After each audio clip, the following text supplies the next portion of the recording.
কম দামে কোন কোন সামুদ্রিক মাছ খাওয়া যায়, স্বাস্থ্য ভালো থাকে আর পকেটের উপরেও চাপ পড়ে না।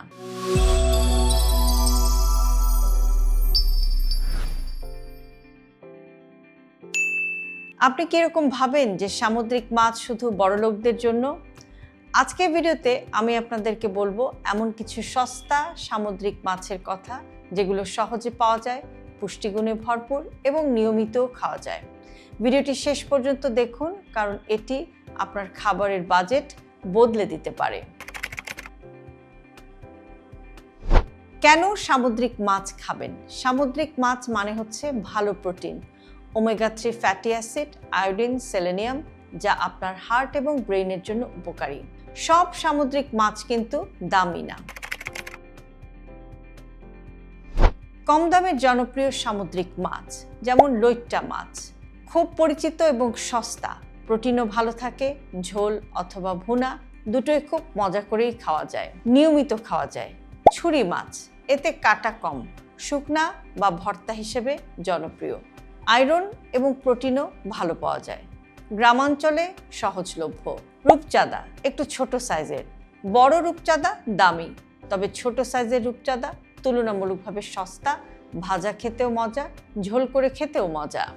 ফাইসা মাছ কম পরিচিত কিন্তু পুষ্টিকর, ওমেগা 3 ফ্যাটি অ্যাসিড থাকে, দাম সাধারণত অনেক কম। সামুদ্রিক পুঁটি, ছোট চাপা মাছ, এগুলো ছোট হলেও ক্যালসিয়াম বেশি, কাঁটা সহ খাওয়া যায়, বাচ্চা এবং বয়স্কদের জন্য ভালো।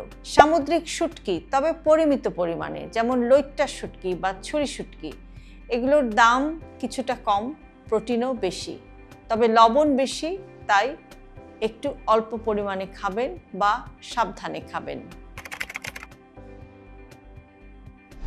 কম দামের সামুদ্রিক মাছ কেনার সময় যে সাবধানতাগুলো অবলম্বন করতে হবে: খুব বেশি ঝকঝকে রং হলে সন্দেহ করুন, অতিরিক্ত গন্ধ মানে পুরনো কিনা সেটা একটু খেয়াল করুন, মাছের চোখ পরিষ্কার এবং উজ্জ্বল কিনা সেটা দেখুন, নরম হয়ে গেলে সেটা এড়িয়ে চলুন, সম্ভব হলে সকালবেলা বাজার থেকে কিনুন।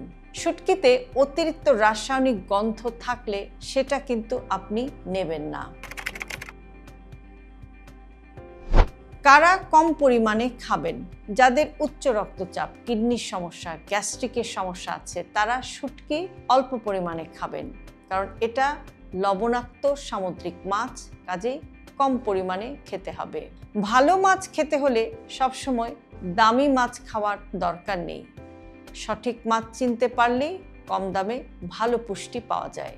ভিডিওটি ভালো লাগলে লাইক দিন, কমেন্টে জানান আপনার প্রিয় সামুদ্রিক মাছ কোনটি। ভিডিওটি শেয়ার করুন পরিবারের সাথে। সুস্থ থাকুন, সচেতন থাকুন আর এই পেজটির সাথেই থাকুন।